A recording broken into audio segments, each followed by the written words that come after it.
Hi, everybody. Woo. Let's see if it worked. Let's see if it worked here. Let's see if they came over in Rumble.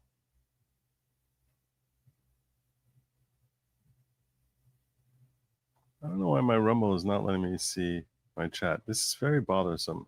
This is not acceptable. I'm not seeing.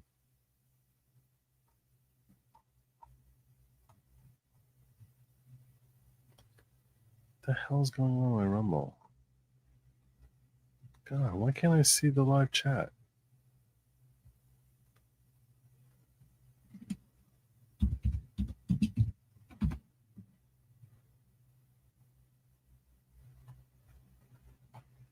This is very, very bothersome. This is a real problem. I do not see Rumble live chat.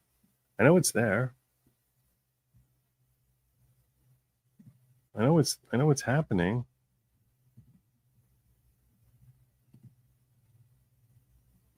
Let me try refreshing.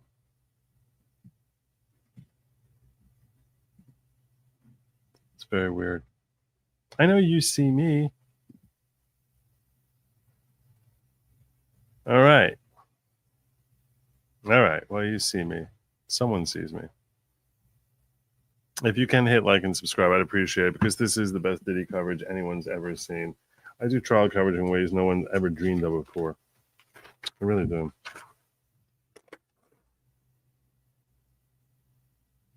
That was me yesterday. That was me yesterday. Let's get to the. There we go. Okay. All right. This was a very, very pivotal day in the course of this trial. At the end of the day, the defense labeled Cassie as arguably the most important witness in this entire trial. I want you to just understand the magnitude and gravity of her testimony and whether or not it's believed. There are 5 charges that have been brought against Diddy. The first is a RICO charge. The next 2 are trafficking charges. And the 4th and 5th relate to interstate transport for purposes of engaging in illegal sexual activity. Now, what's Cassie's role in those 5 charges? Well, she's charge number 2. And she was trafficked. Okay? What does it mean to be trafficked? Trafficking means that she's been compelled to engage in illegal sexual activity. Coerced, forced, trafficked. We're going to be using the word trafficked because I like that word a lot better than anything else. And YouTube probably likes it better too. The third charge for trafficking is a different woman who's named Jane. I don't know if that's her real name even. She's just been referenced as Jane. So she's also been trafficked. Cassie was trafficked from, allegedly, 2007 to 2018, over an 11-year period. The other woman was trafficked over a 3 or 4 year period starting in 2020. So a shorter period, more recent, but shorter. And those 2 women are the meat and potatoes of this entire case. Why do I say that? Because the RICO charge, which is normally the most significant charge out of any of them, what is RICO? RICO is short for, racketeering. Is a racketeering charge, which means that you are conspiring with others over an extended period of time for your own benefit. It was created, all the RICO charges were created, I believe, in the 70s as a way to try and fight mafia activity and sort of globally get all of their conduct. You have to get more than 2, you have to get at least 2 crimes, and it's got to be at least 2 people. And it's really implying that's happening over an extended period of time. So if you have a gang that goes into a bank and they hold up a bank, during the course of that, they end up engaging in false imprisonment and theft. That's not a RICO charge, even though there's multiple people and multiple crimes. The idea is it's supposed to be over an extended period of time. That you're sort of an entity that's existing for the purposes of committing crime. Now, that's what you don't have to be established for that purpose. We saw how that was bastardized as a basis to go after Trump in Georgia. It doesn't have to be for money, even though the mafia traditionally was about money. It can be for any sort of benefit, like it was raised in Georgia against Trump, where he wasn't trying to get money. But they raised RICO charges against him there under state RICO law. Most, if not all states have RICO laws, and then there's also federal RICO charges. Obviously, we're in federal court. This deals with federal RICO charges, which means that you have this group of people, at least two, who are engaging in multiple crimes for purposes of something. What is the purpose of the mafia? Is they want money and power. What is the agenda in the RICO charge here for Diddy? Well, it's that this whole entity was helping him engage in his trafficking. And trafficking here, he wasn't trafficking for money, quite the contrary. It was his own personal gratification. That's all he cared about. All he cared about is that he wanted to, in whatever twisted way he could, get his rocks off. So, but that's his benefit. Now, the other people who are participating in it, which would include his security staff, managers, things of people of that nature who are helping assist him in that direction, illegally engaging in illegal activity to assist him in that direction, they have a different motivation. Their motivation is Diddy's paying us, or we have the benefit of hanging out with Diddy and being in his circle, which obviously his circle includes countless celebrities and political figures. So for whatever reasons they have, it's very different than the motivations that Diddy has. But Diddy's the one who's being charged. And if Diddy is found not guilty on the trafficking charges, in that case, you sort of have to ask yourself, even if they were engaging in different crimes, is a jury really going to convict him of RICO when they find that he didn't engage in trafficking? And what was the whole purpose of this organization? It was to engage in this trafficking. So really, you can see how it's likely, it's not impossible for him to be convicted of the RICO charges and acquitted on the two trafficking charges. But it seems very likely that if he gets an acquittal on the two trafficking charges, he's very likely to get an acquittal on the RICO charges as well. A lot of people have asked me, well, why do they bring those RICO charges? And as I explained to many of the journalists who are in the room, who we hang out during breaks and stuff like that, that the people, the district attorney will often charge RICO because it enables you a much broader field of bringing in evidence that is likely to get you a conviction on your underlying claims. Because you're fleshing out for the jury a lot more information that often would be deemed extraneous, excessive, irrelevant, and kept out of a trial. So if there was just a trafficking charges here and there was no RICO charge, you wouldn't be able to necessarily tell over stories like, oh, that time that she was forced to go to a hotel and stay there in hiding for a week because he had bruised her up so badly. Maybe that would come in. Maybe. But it would be much harder to establish that we're bringing in here that they're bribing someone to get the video. Probably. It's just, there's a lot more, you have a lot more of an open field, which is why, and I actually learned this, look, I'm not a criminal defense attorney. I do commercial litigation. That's what I practiced in New York. But from watching enough trials and listening to enough experts like Alan Dershowitz, he said that, he would teach his students in Harvard. You charge crimes because they're the crimes. You charge RICO to get convictions. That makes sense because it enables you to tell a much fuller narrative, and the more fleshed out your narrative as to how evil these people are, the more likely it is that the jury's going to hate them and convict them. So that's likely why the RICO charges are here. Even if he doesn't get caught on the RICO, by bringing the RICO charges, you're more likely to get the trafficking charges convicted. Okay. So Cassie, being one of the two people who's trafficked, is really the essence of this case. She and Jane are the essence of this case. Because if you can get the jury to disbelieve Cassie, think she's a crazy person, a crackpot, a drug addict, a complete flat-out liar, a bitter ex, whatever reasons that they can come up with to distrust Cassie's story, well, in that case, you're at least 50% of the way home from getting your acquittals. Now, the fourth and fifth charges relate to the interstate transport. Those also relate somewhat to Cassie. Now, we might end up hearing from the people who were transported. That's possible. That's possible. In which case, Cassie becomes more trivial with respect to those fourth and fifth charges. But she certainly is helping set up the scenario there when she's talking about how different people were transported from New York City to LA to Miami to Atlanta to Las Vegas and all around the country for purposes engaging in their freak-offs, in their freaky time sessions. So it was imperative that they were given 2 days of cross to go after Cassie. It says she's only here 4 days, and before the trial, they were told that Cassie is not going to be available after this week. That's it. You have her this week, and that's it. You say, why? Why would that be? Well, turns out that she is very, very with child.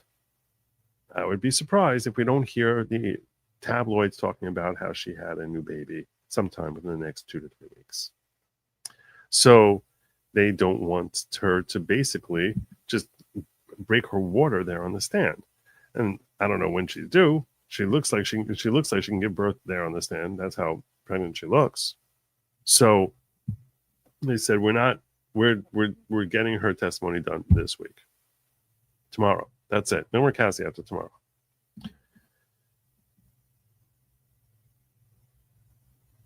They burned through a full day today. At the end of the day, we're working backwards here. At the end of the day, the judge asked, he's like, I'm not looking to pressure you, but we have this deadline here with Cassie. So how much time do you have left here? I know it looks like you're not close to being finished, but how much time do you have left? She's like, well, I don't know. Can we get back to you in the morning? Let you know in the morning how much time we need here. And he's like, okay, let me ask you this. State, how long do you think you're going to need for redirect? And they thought for a minute. They're like, probably not long, probably like a half hour. That was astonishing. Only a half hour? It's like they're not really worried by anything that the defense has brought up so far. And you'll see that's for good reason. Because the defense really failed to make much headway today. They really did not make much headway. This was a bad day for the defense. Some people there, when they were listening to Cassie, just so you recognize, it's not my individual opinion as to how she was when she was testifying. I heard people muttering next to me while she's testifying. She doesn't even look like a hostile witness, and she wasn't. The morning session started with Cassie basically looking like she's being interviewed by Anna Esteveo, who was the attorney for the defense. And she comes out there, and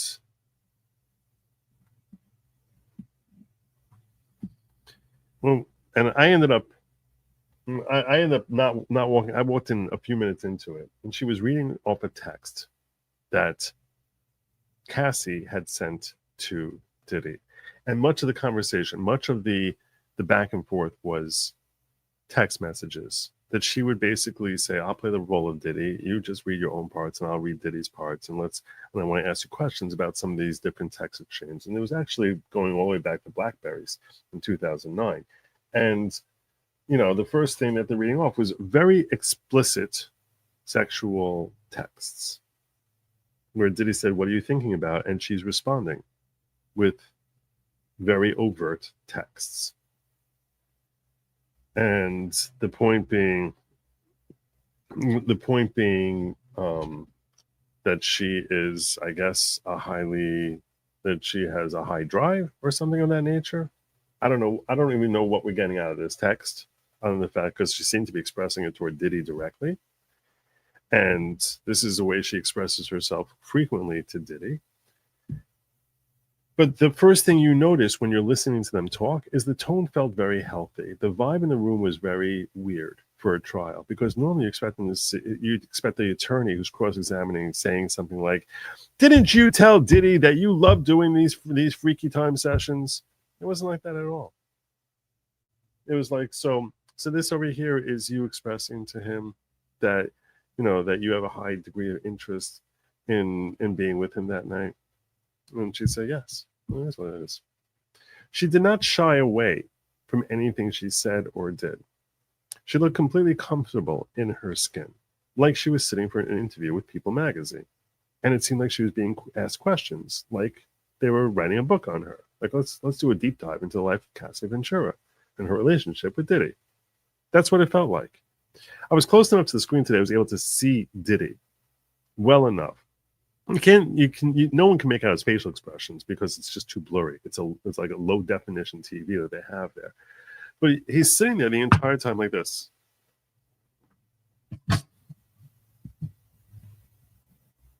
He's like leaning into his lawyer, and sometimes he's like nodding. He looks like it's like like he's sitting there at a movie. This was so surreal. You wouldn't know this man's life is in jeopardy. You wouldn't know that the lawyer here is looking to destroy this witness, and you wouldn't think that this witness. You would think when you wouldn't think for a second this witness was nervous or had anything to hide, because anything she asked her, she's like, "Yeah, that's right." She's asking about drugs. She's like, "So you did drugs?" She's like, "Yeah, I did ketamine.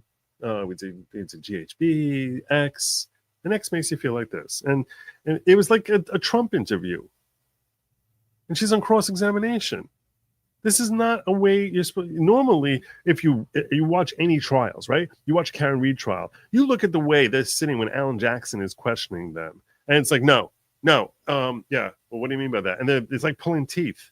She's like happy to just be like, oh yeah. So like if you take GHB and then afterwards you're gonna, she's walking her through like how drugs affected her, and like totally fine, totally comfortable. Not doing the I'm lying to you by like basically, that she's desperately trying to convince the jury of anything, the way Amber Heard did. She didn't look like she had anything, like she had anything at all. Like it was, how was she dressed? She was wearing a blazer which looked like it looked like a men's jacket. She's very pregnant. But it looked like she was wearing some sort of like suit, but I don't know. She was dressed fashionably.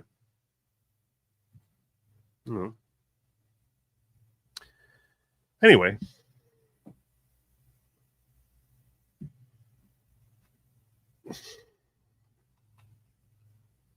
so here's a Blackberry exchange from August 19, 2009. You said, "I just deleted our little vid. It was so dope." Was that referring to a freak out video? She's like, I don't know. Could be, perhaps. So do you think that is? Objection, speculation, move on, counselor. All right. By recording on your device, you could delete them, I guess. Did you want them recorded on your device? I didn't want them recorded at all. But if recorded, it's better on yours? I don't know. She's like, I don't know. All right, let's go to these messages from December 8th, 2009.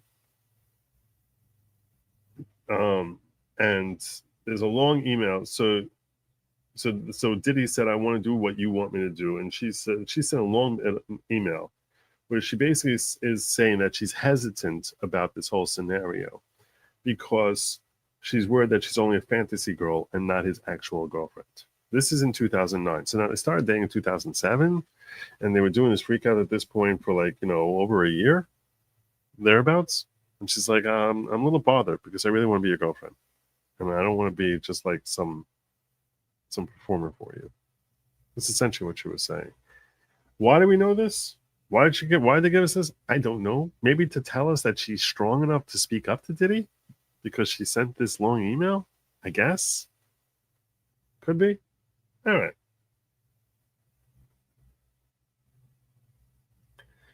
Oh, in it, she said, you said the only reason you're hesitant is because of this, that you want to be his girlfriend. I guess it could be read that way. She said, I guess it could be read that way. You felt comfortable sending that? I guess I did. It was almost as if Cassie doesn't care what the outcome of this trial is. It's like, if he gets convicted, okay. If he doesn't get convicted, okay. I'm just telling you my story. And do with it what you want. This is what happened. That's probably the significant thing here, is she came across like she had no vested interest in the outcome of this trial. Like, I really don't care whether he gets convicted or acquitted. So whenever you have a witness like that, they're much more forthcoming on cross.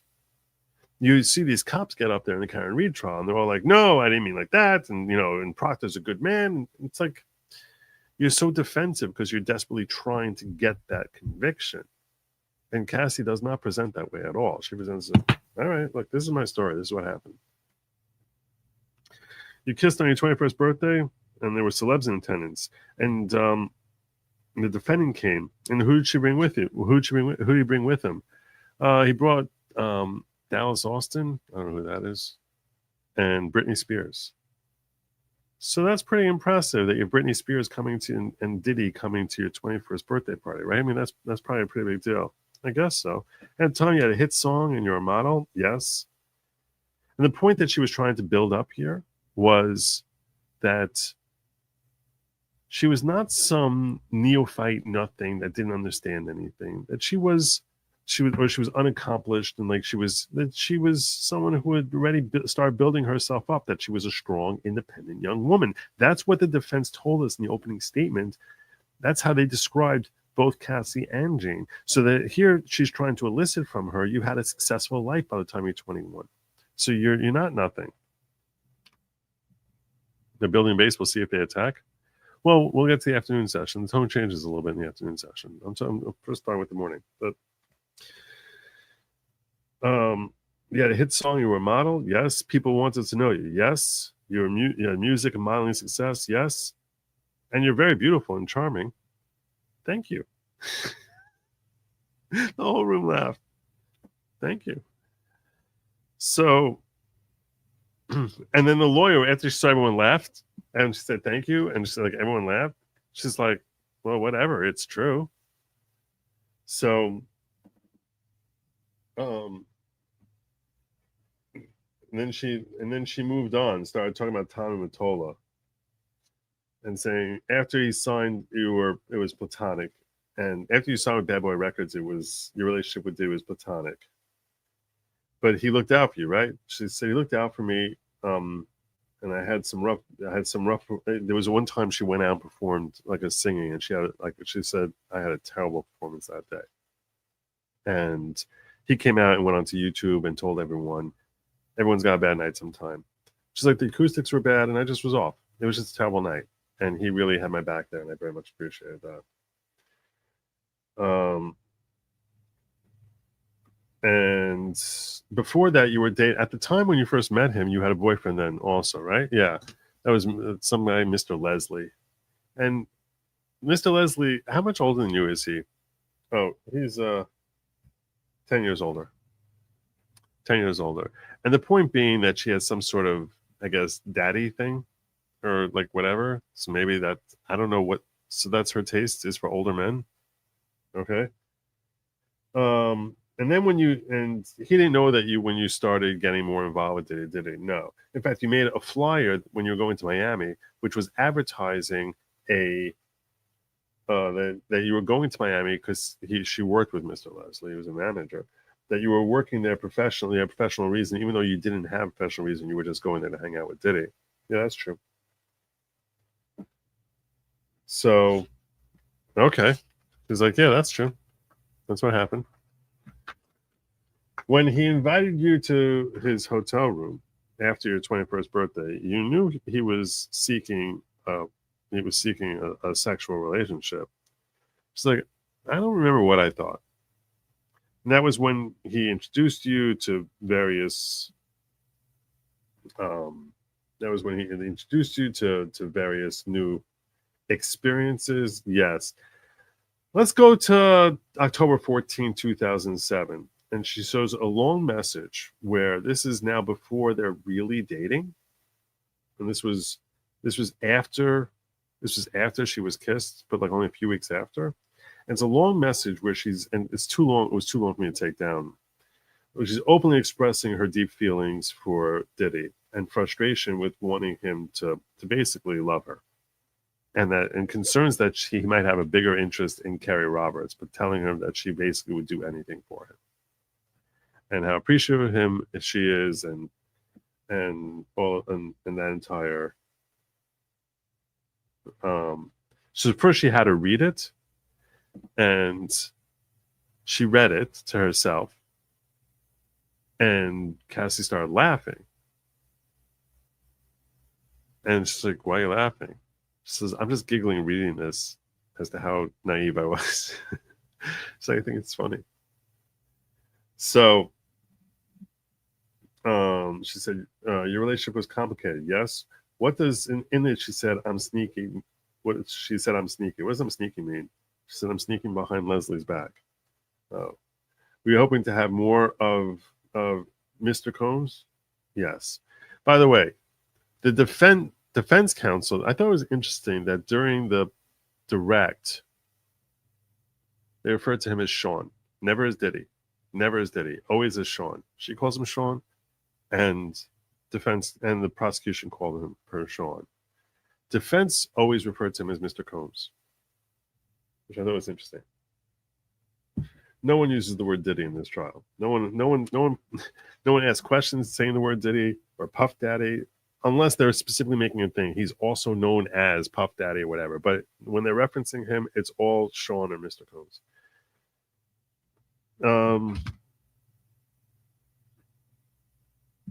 All right, let's talk about freakouts. So first, you had masks and wigs because you were well known. That was a big part of it. You didn't want anybody to know.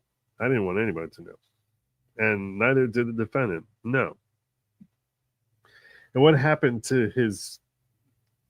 And the point that I think she was trying to get with that is, why would you be worried about him sharing the videos? Because he didn't. Neither of you wanted anyone to know about that whole part of your life, so you shouldn't have been worried about that. It seemed like she was trying to go there, but I don't think anyone else but me realized that. I mean, I think it's something you have to be reading between the lines. I don't think she got there very directly. What happened to his career after you sued the defendant? Objection overruled. I don't know. You understand it was ruined by your lawsuits? Objection sustained. Okay. So what's going on with this? This was not questions she really wanted to get answers from Cassie on. This was her way of trying to testify to the jury. That the lawyer, by asking the question, is trying to plant the seed into the jury's mind. You don't need to punish him criminally. He's already been punished. He had to pay her $20 million. His reputation is ruined. His career is over. He's been ruined by this woman. So don't think you need to stand up for this woman because of the abuse that Diddy dropped on her. She's already punished him enough. So acquit him because how much do you want? He's already lost everything. That's why she's asking these questions. Like, what does she know about his damage? Why are you asking? Why is that relevant? But like, what happened to his career?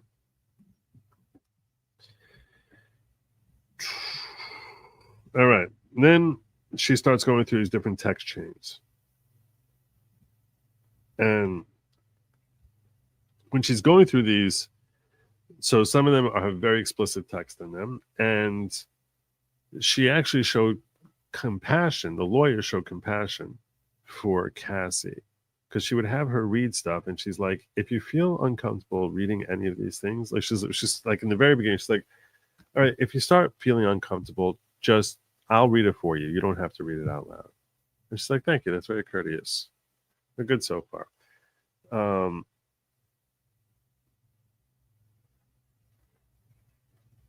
So over here, you're telling him that you love it when you make love after your freaky time. Yes, that's what it says. And here he's asking you when you're on your period. Yes. And here's conversation about her watching him with the woman. Did that happen? And she's like 2 or 3 times, maybe 4. I don't know how this is relevant. And hold on a second. Let me get. I've been missing stuff. She has daddy things called him grandpa name. She testified that he asked her to call her that. Then she said that he called her baby girl. This is what she testified, and that he asked her to call. She said he asked her, "What do you call your grandfather?" And she said, "Pop Pop." She's like, "That's what I want you to call me." And that's what she says. Maybe she's making it up, but she called him Pop Pop. She claims it's at Diddy's direction. I tried sending a super chat with the link asked for the members and the following to sub to my channel, but it wouldn't let me because you never made me a mod. Hint, hint. Oh, you didn't send me a $20 super chat for that, brother. I'm sorry. Let me take care of you now.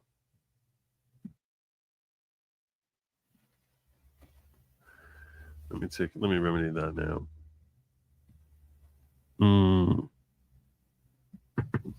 Put high user, put user in timeout. Add as moderator. I'm even gonna give you next level moderation. There you go. It is done. It is done, Jim. Okay.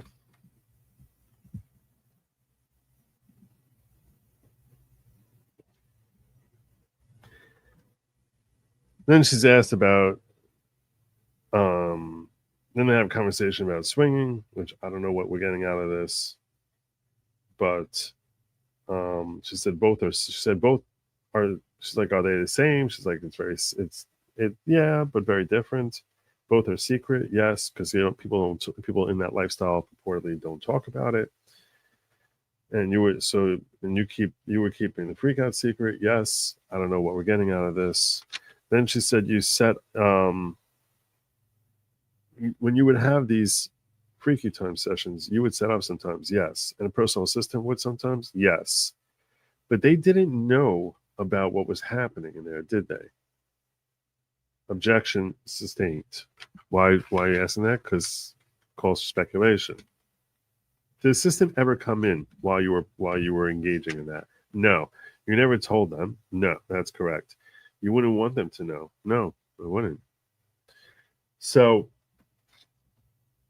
she seems to look at that whole thing as, and this is part of what she testified to, she sort of looks at it as if it was something she was doing that Diddy had like a problem.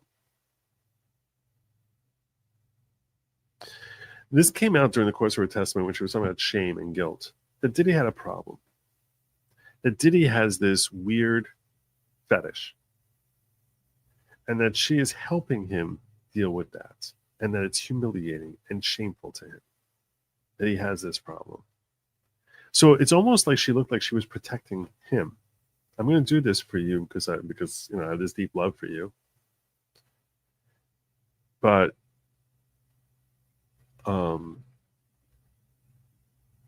it's an embarrassing thing. And she certainly was embarrassed what she was doing and embarrassed for him. But it really seemed like, and at the end of her direct testimony, she even said, like, I'm ashamed that I took on the responsibility of trying to help him with that problem. To this day, that's how she feels, that she was helping him with his problem. What are we getting mod status? I'm only mod on Trump trial channel. It's people who appear on the, I set my rules up on that. That's people who basically appear on camera with me. That's where basically I cut that off there. That's how I had to do it. So that's how she viewed that entire role that she was taking on. That she's helping him with that problem.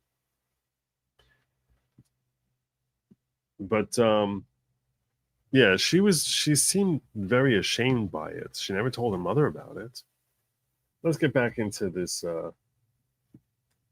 this whole thing here. I think the reason, and I know the reason that she was being asked these questions about involvement from other people was because that's trying to help set up the RICO charge, or they're trying to defeat the RICO charge here.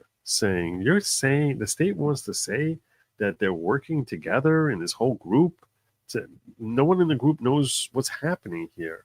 How can there be a RICO charge that they're involved in trafficking when they have no idea what's happening in the room? And I think that's a fair point.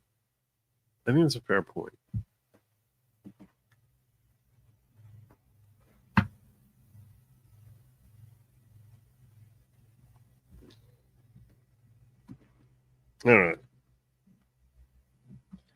Now, you testified that when you were expressing that you weren't feeling well and he said he's sorry, you said, why are you sorry? So why were you saying, why are you sorry?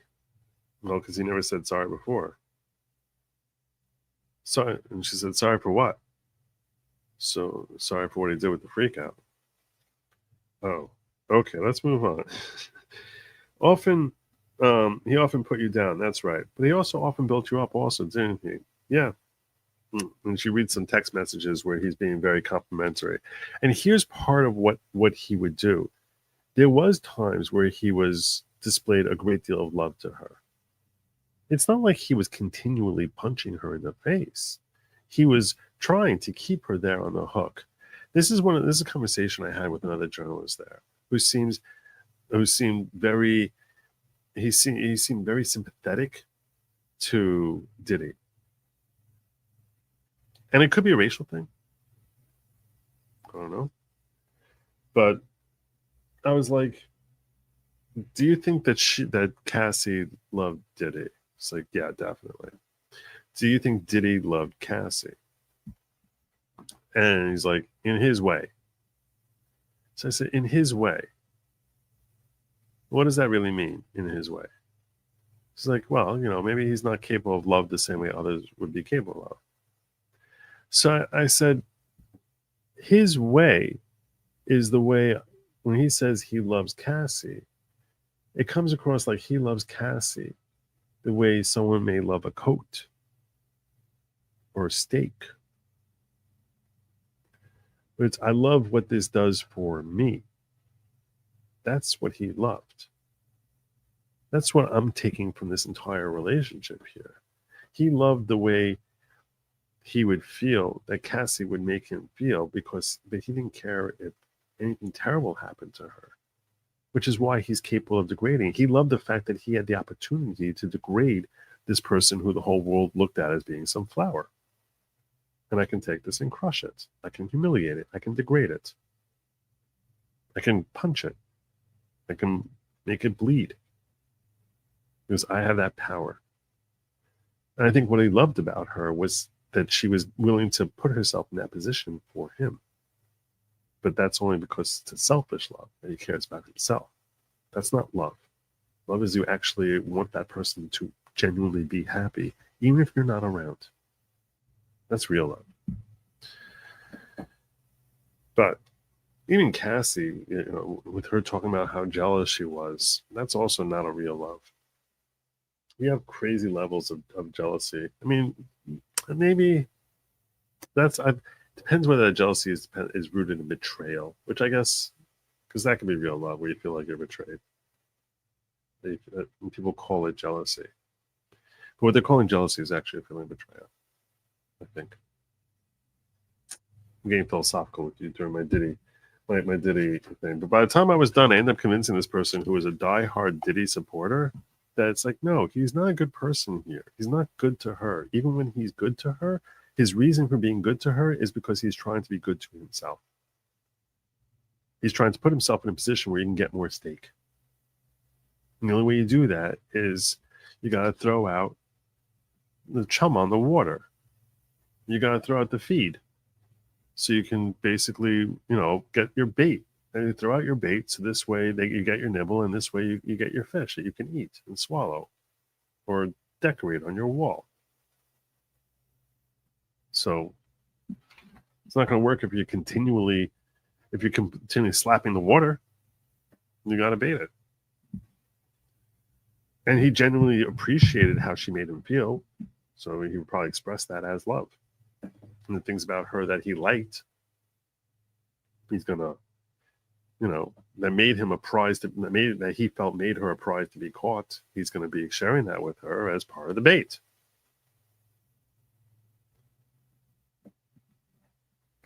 It doesn't count. Doesn't count. Doesn't count.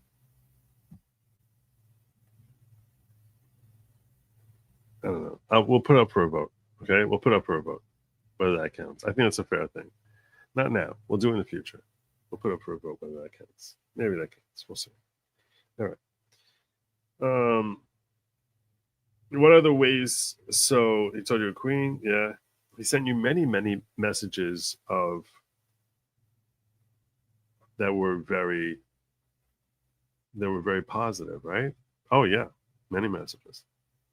What other ways would he build you up? Just like words, inspiring energy.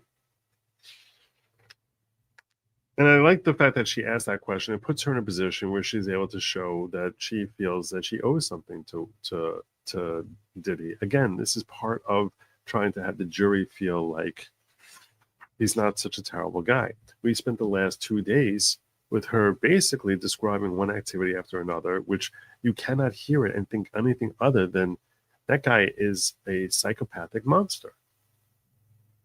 You can't think anything else.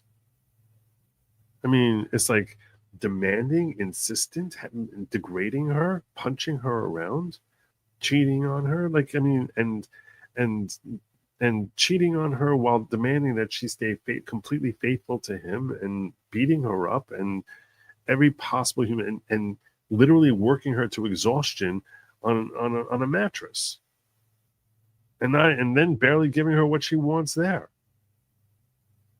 It's like you cannot think anything other than this guy's a total monster. At a certain point, seemingly threatening a boyfriend that he's going to kill a boyfriend. So, yeah, it's very easy. And so the jury, many people in the jury likely were like, this guy's a terrible person. So they want her to help rehabilitate him. That's what I thought was a really good question. The incessant calling, what would trigger that? If I didn't tell him where I was? Why would he care? You probably think I'm cheating. You send him photos of clothes and hair? Yes. Do you think he had good taste? I guess. Well, one of the things he's known for, music and production. What else? Is he known for an impact on fashion? Very much. In fact, he has a clothing line called Sean. What's his clothing line called? Sean John. Is that successful? Very. So a lot of people consult with him to get a look for their clothing, right? Yeah. Sometimes. And the point I think that she was trying to get at, and when I say point she's trying to get at, this is all going to stuff that we'll see in the closing arguments, tossed into the closing arguments. You heard her testify. The state wants you to believe that when he was telling her what to wear, it was his way of controlling Cassie. But you heard her testify that she thought he was fashionable and that people would come and consult. So when she's putting on a modeling show for him, that's as far as getting his taste, that everyone valued his taste. Not him controlling, it was him being helpful. I don't know if people will buy it, but that's what I think they're hoping to say. It's another way of framing. I can understand why the defense counsel wants to hear that from her. Was he busy? I'd say so. Very busy, yes. And he can, all this time that you're doing these very frequent, freaky time things, he's like a chairman of a board. He's running a production company, yeah, and it's a successful company, yeah. And he's running around taking care of this. Would you say he's a high functioning addict? Yes. What was he addicted to? Success. I thought that was a funny answer. What's he addicted to? Success. And what substances is he addicted to? Opiates. And I think his addiction to success, by the way, could be that people who have that kind of addiction tend to be a little bit off. So he likely is addicted to success.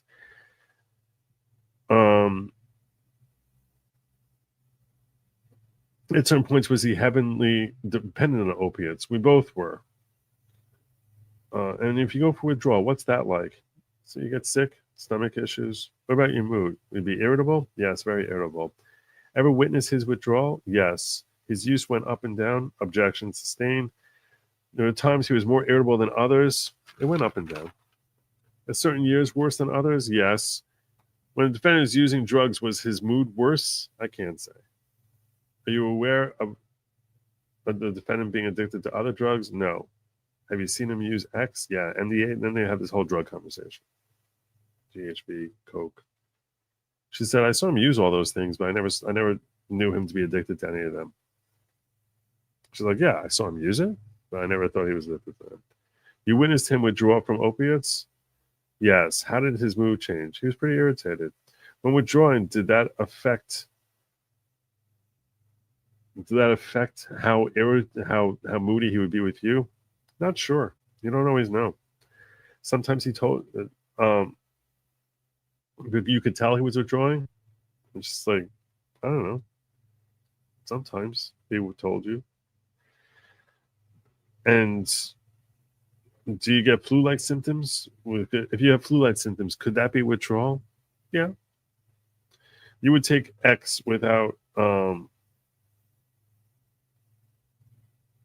Why would you take X? So you could feel euphoria. And then we hit lunch. Boom. All right. That's when we hit lunch. And when I did my morning session, I really hit on the good points that the defense hit on. And I was like, I can see where they're building toward. They're building toward, first and foremost, they don't want to look like they're harming her, because she is a very sympathetic figure. By all accounts, even by the defense perspective, she had a pretty, rough go of it during her relationship with Diddy. They say she consented to have a rough go of it, but she had a pretty rough go of it. She's a pregnant woman. A couple times she was crying. Recently, she's been suicidal because of everything she went through. She's a sympathetic figure. And she's sitting there, and it just seems like she's telling her story. She clearly loved Diddy, perhaps still feels some sort of feelings for him. So you can't go in there crushing her. And if you also if you go in there crushing her and going, you're lying when you say that he forced you. You're lying when you say he blackmailed you. And she starts crying. Well, then you're showing she's not the strong woman that you're claiming that she is in your opening statement. So you say, okay, this is not a woman who could ever stand up to Diddy. So clearly he was controlling her. It's like a double-edged sword. So I can appreciate the difficulty of this cross-examination. And I thought that conducting it like it was an interview with People magazine was a pretty healthy approach. And I could see where she was making some headway there.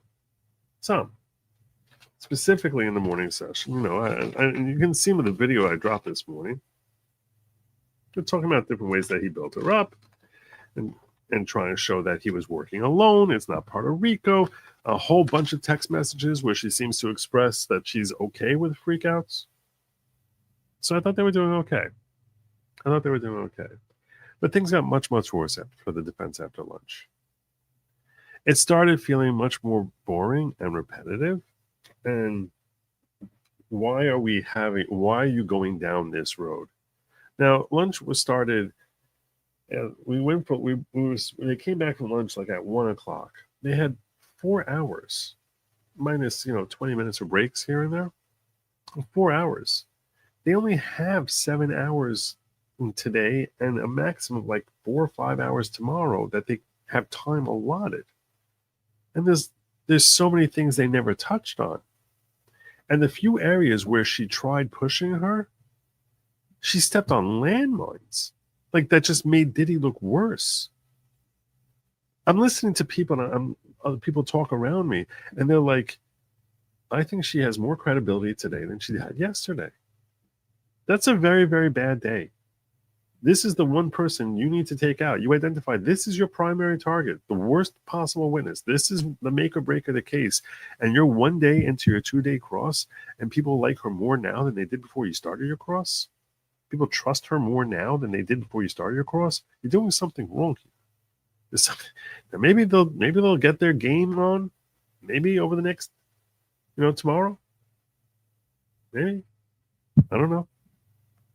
But I'm telling you now, the rest of the day was a disaster in the sense that they didn't make any headway. The only person who made headway the rest of the way was the state over the next 4 hours.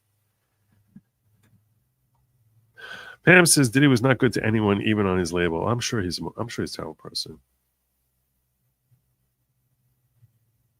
Is it a Raketa trial? I don't know what. Will prosecutors in redirect make her cry? Probably not. They'll probably just go through a few things just to clean up. You answered this there. What did you mean by that? But the fact that they say they only need a half hour per redirect is a sign that they don't feel threatened at all by what they heard today. They don't feel threatened at all.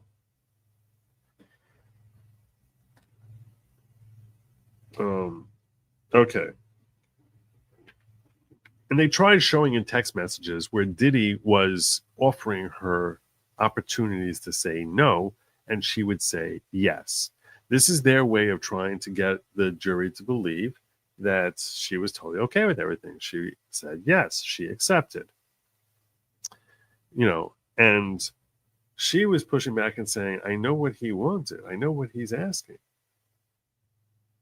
And this came up a lot, where she's like, I know what he's asking. I know what he's saying here.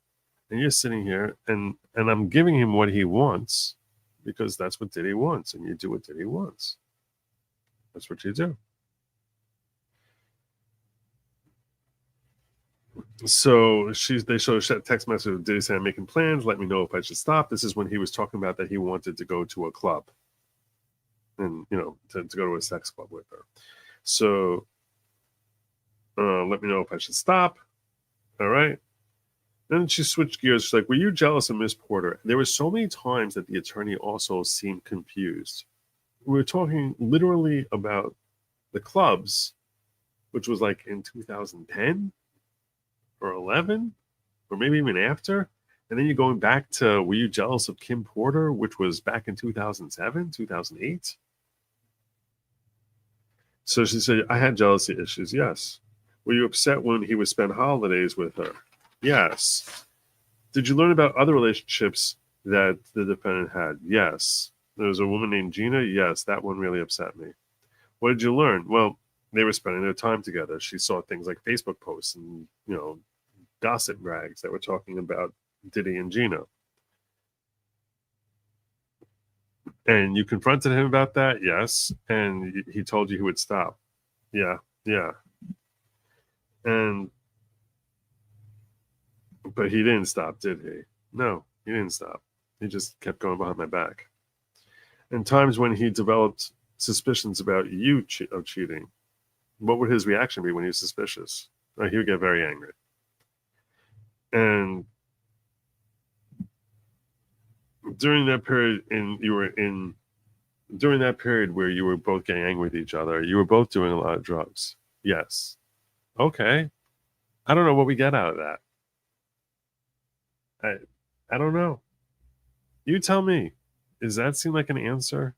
That they're both on drugs? For one reason or another, this is something that was baked into the opening statements. That every fight that they had to do either with jealousy or drugs.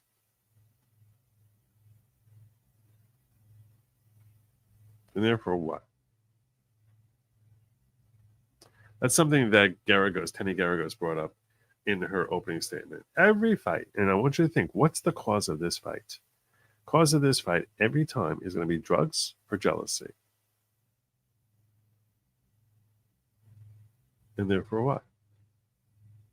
Does that mean she wasn't feeling compelled to perform for him with other men? He's on drugs all the time. All the time. They're both on drugs all the time. So why does that affect anything? Why is that? How is that a defense? I don't understand that. And maybe I'm missing something. And this is possibly like a difference in like culture. So if I am missing something, please let me know.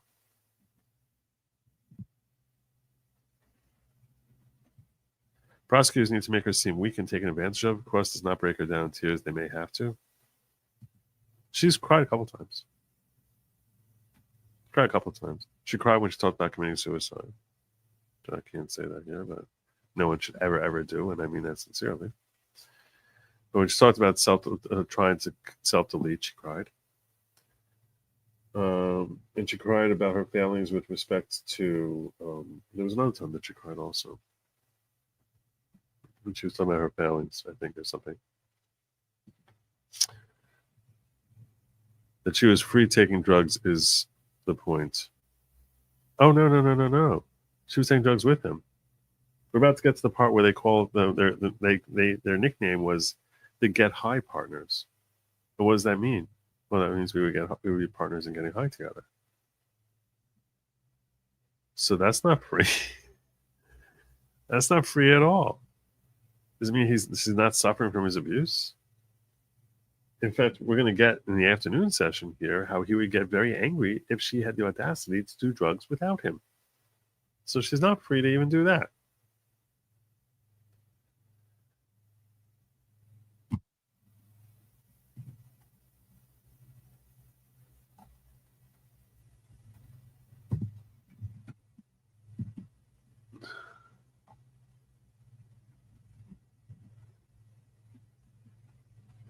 What do I need to do?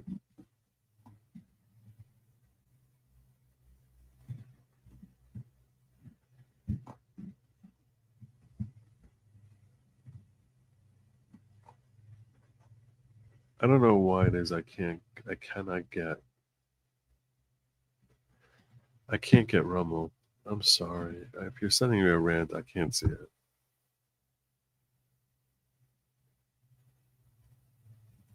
That's possible.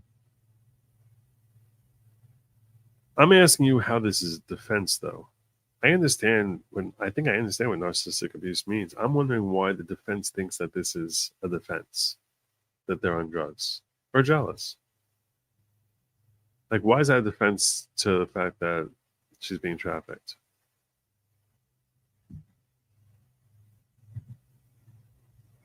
I think he's a control freak also. I think he gets off on the control.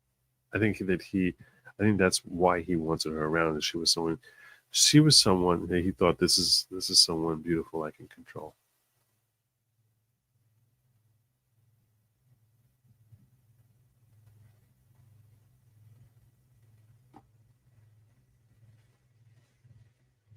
The reason I brought up the whole thing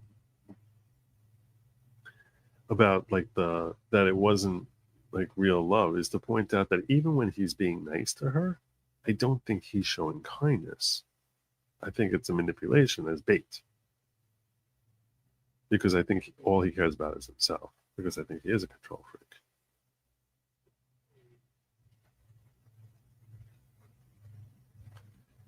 I don't see why that's true.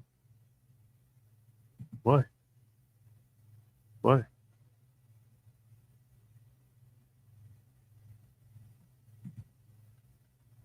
It wouldn't be. I don't know how that's actually. Your machine day trials, night analysis, and your ears are not red. Look at that. It's true. My ears are not red. New member, free sandwich. This is a name I don't think I've seen before, so I think this is a real new member. So welcome to the following. God bless you. Thank you for joining.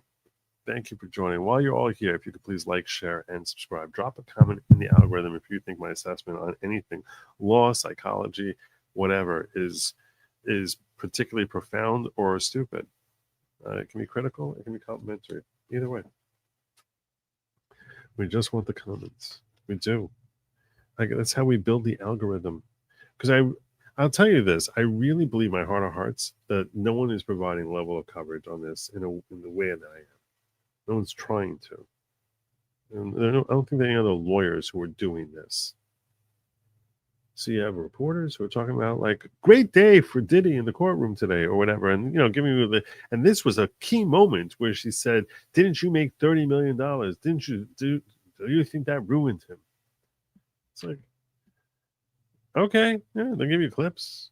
I like what Inner City Press does. I think what he does is invaluable. Live tweeting, I think that's really good. But you're gonna miss stuff. I don't know what kind of analysis. I don't know how much analysis he does. He probably could do a great job of it. I would like to have him on. I'll see if I can get him on this weekend. I have his phone number. All right. So now let's get into, and then they just start talking about drugs. And actually, they start going through a text message where he said, "I'm coming to New York City. Is that the right move? I've been hitting you. WTF?" Meaning, and it's like one message, and another message. "I've been hitting you. WTF?" Like he's frustrated that she's not responding. "Should I come to New York City?" And then she tells him to come. You told him to come, but you understood that meant another freak out, didn't you? It's just like, I don't know that I understood that. There are more messages about being horny and then wasting and wanting love in the afternoon. Question, is that about a freak out? Maybe. I don't know. Weren't many of your freaky time sessions in the afternoon? Yeah, it might have been that. It's almost like she was like, I'm not afraid to say that I told him, let's have a freak out.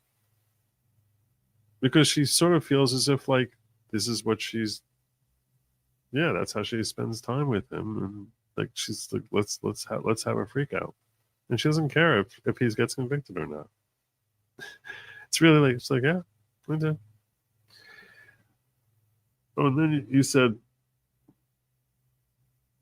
I'm going to lay by the pool. You sent a message saying, I'm going to lay by the pool. Wish we could freak out before we could FO before you leave.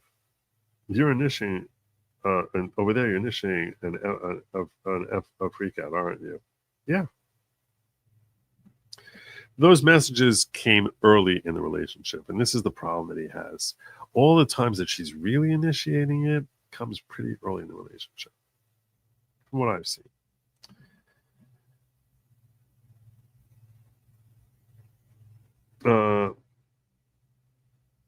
Here's where they're trying to show her strength with the next exchange. So in 2014, she wrote a very long message about a witness from Cassie about how other celebrities bring their kids with the woman who isn't their mother, and comparing their relationship. That apparently Diddy was telling her, "No, I can't bring you because I got the kids." She's like, "So what? Bring the kids also. Like, let me hang out with you and the kids." And that she wanted to be a person who is a part of his life beyond just fulfilling his fantasies. And the defense goes, "You wrote that, didn't you?" Yeah, we've been together for 7 years. At this point, I thought it was time. But you saw social media. It depends with other women. Yes, you remember seeing social media too many times to remember. This upset you? Mostly Gina upset me. Was Gina the problem in your relationship? Yeah. And I think the defense liked that because now they could say she didn't think anything was a problem. The only thing she thought was a problem was Gina. She didn't care about the freakouts. That's a problem in your relationship. I expect the state to try and clean that up. That when you said Gina was the problem, do you mean that was the only problem?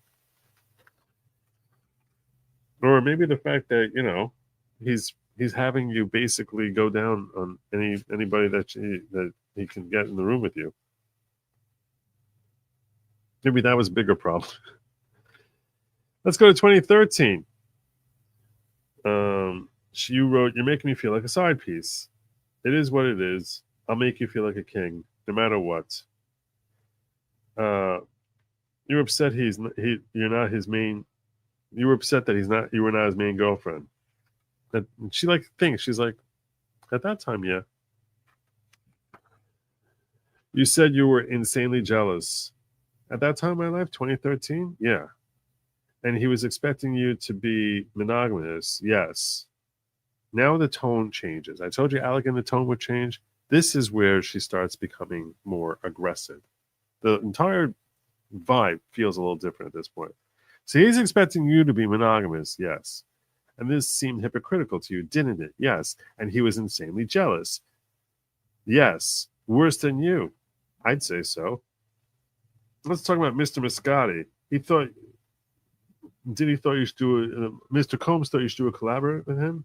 Yes. This was around 2011? Yes. Where were you living? New York City. But then you bought a burner phone, didn't you? Yes. You were seeing him less than a month and you already got a burner phone? Yes. You didn't want the Mr. Combs to learn about your relationship. That's right. It began while you were on a break? Yes. While on a break, you're still doing freakouts? Yes. That was the job. Boom! Oh, no! You just proved the state's point. You just proved their point. That's what she wanted to get to. She's trying to say you're a liar. This never happened this way because you're saying you want to break. And then you're saying he found out while you're on a freak out. Well, how can you be on a freak off or whatever freak out? How can you be on a freak off there? How can you be on a freak off if you're broken up? Oh, because doing freak offs was my job. In other words, I had no choice. I had.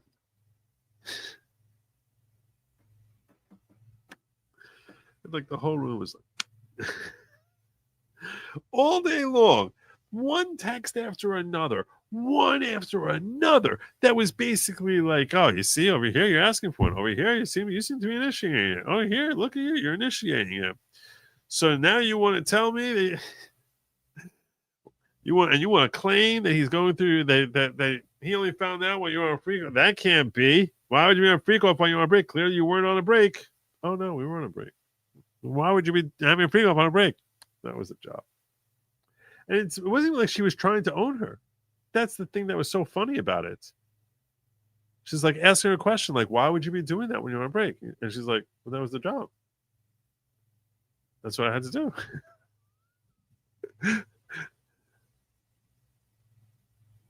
Oh my God. That was the job. Ugh.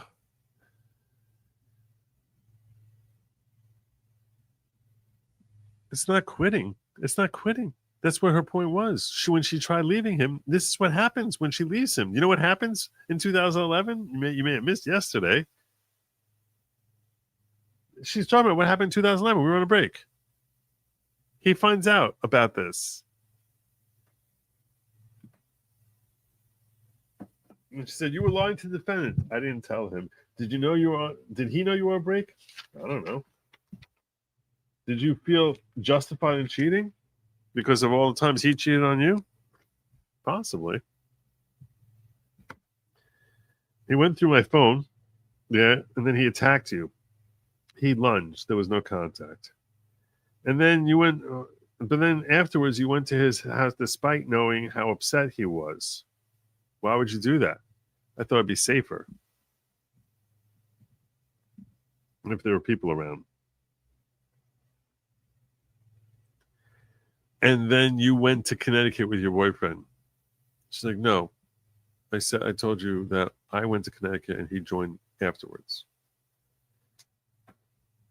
And then during the trip you broke up with him, with your boyfriend. Yes. And you got back together with the defendant right away. Yeah. Now, what she testified yesterday about this relationship is that he basically threatened her that he's going to release videos on her and humiliate her. And she actually documented that he's threatening her and saying she's going to release sexually explicit videos from these freak offs. And this is massive part of their control. This is, and then there's another incident flying back from Cannes that we'll talk about, which comes up also later on.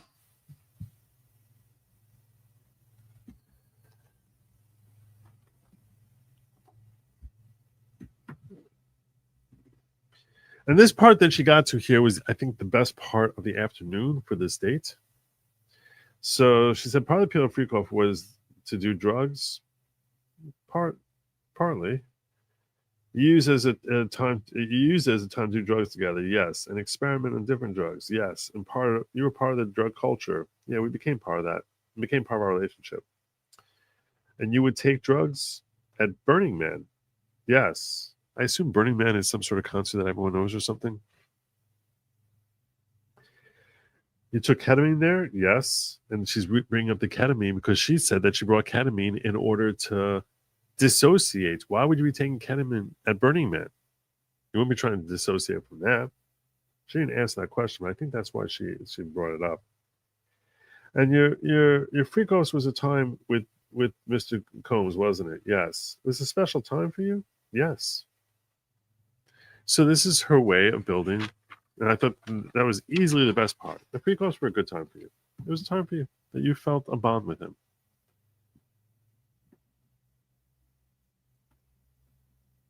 And you even call yourselves Get High Partners. Yes. No, I don't know what Burning. Okay. Should I Google this first? It's Crazy Music Festival where everybody's high in the desert out west. Okay. Why would I know what Burning Man is? Why? Why would I know that?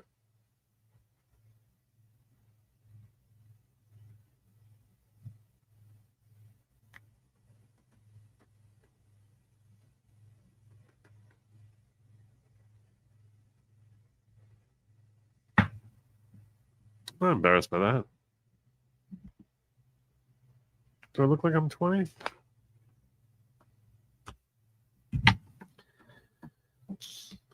Let's get to the incident with Bana. We call her Bana, but the defense was calling her Banalan. I don't know. This is the woman who was dangled off the balcony. Would you do drugs with Banalan? Yes. The defendant didn't hang out with her? Not really. She provided drugs? Yes. He was not happy with your drug use. At that time? No, he wasn't. And it felt hypocritical to you? And she started laughing. You can certainly say that. From your perspective, he only wanted you to do drugs with him? Yes. How did he react if you did drugs without him? Explosive. 2016, you were with Bana and another woman? She's like, yeah, I don't remember. It was some friend of Bana's. And then he came and she said, I was asleep and I woke up and I went to the commotion, which was on the patio on the balcony there. And I saw him dangling Bana there. But you told Miss Coram that you learned about the fact that he dangled Bana off of the balcony. You sent a text. I just learned. She's like, I don't remember telling Miss Coram that. You said it in a text. I just learned something crazy. Isn't that referencing the balcony incident? She's like, I don't know. There were a lot of crazy things with Sean.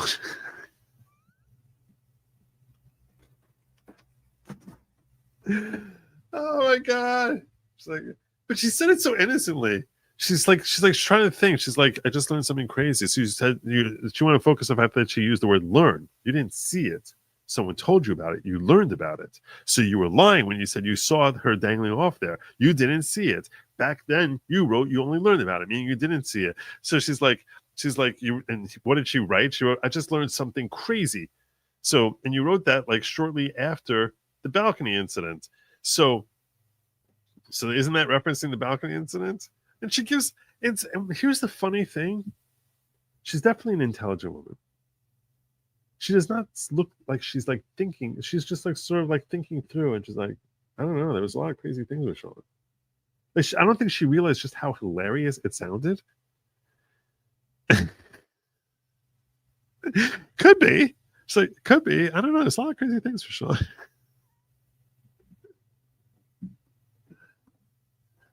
Oh my God.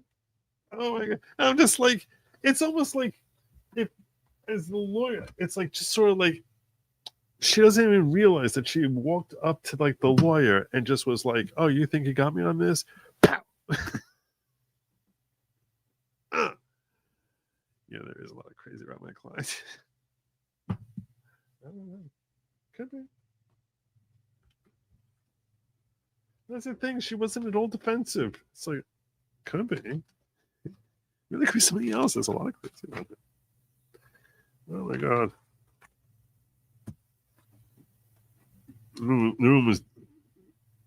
The room blew up with laughter. I couldn't hear like if that's what was in the jury room, but our room just fell over laughing when she said that.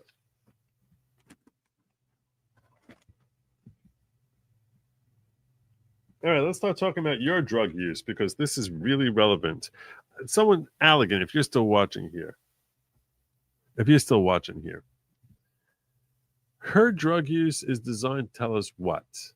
That she doesn't remember? Because I would think if she's really high on drugs, if you take someone who's really high on drugs, the same way if you take someone who, let's say, has Down syndrome, like bad Down syndrome, you take someone who's, literally special needs, slow, that perhaps they don't have the same capacity to consent. So if someone's really high on drugs, I don't know that they have the same capacity to consent. which means that anything, then you're putting her in a room saying, go bang this guy. Like, I don't know that the drug use is helping. You had a life coach at this time. She's shown, and she didn't remember. So she's like, after she's shown a pic, she said, yeah, that was a life coach of mine. I lost all smell and taste during this time. So because of the side effect of the drugs, and that made me realize I need to get help. So she got help. What are you saying here? Why all famous stars have balcony moments? Michael Jackson, Diddy. That's two. Michael Jackson with the baby, yeah.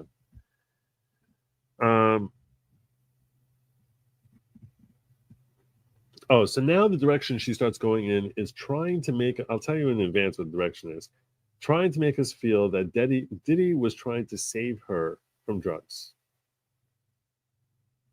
That's why he got upset. The only reason he got upset is he was trying to save her from drugs.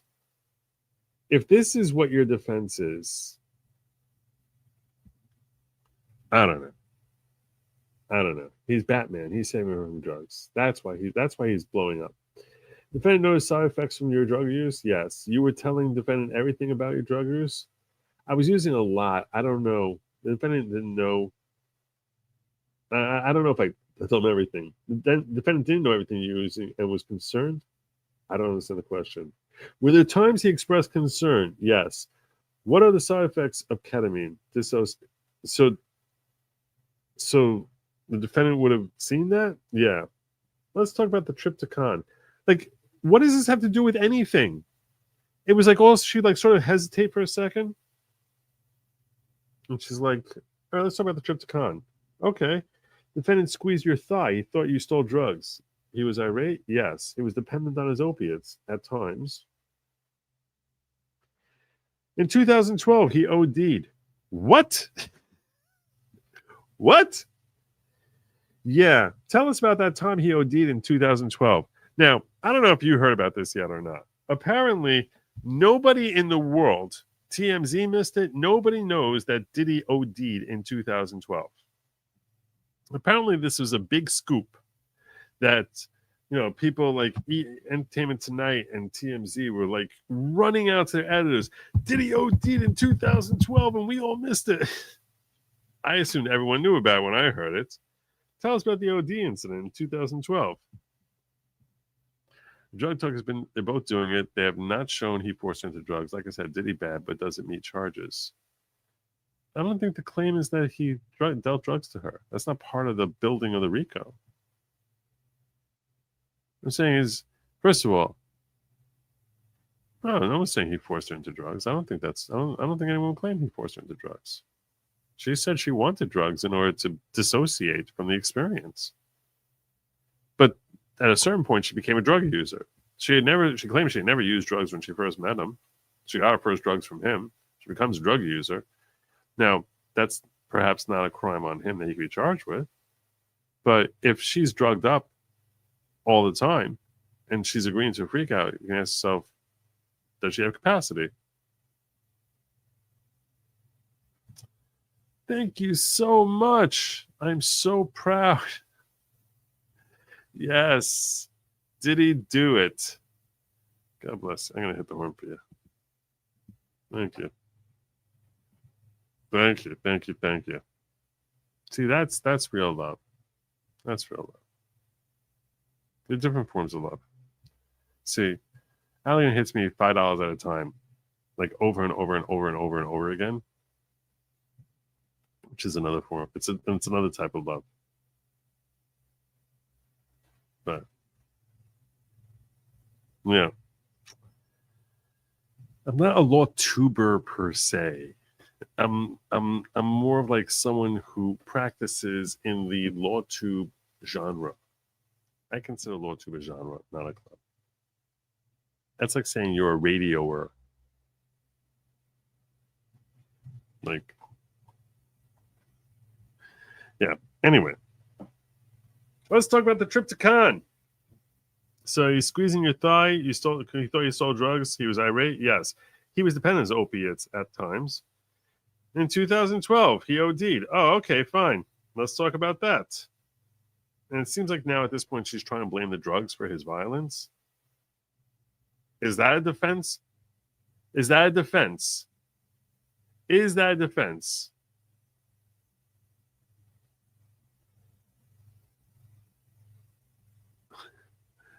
You tell me.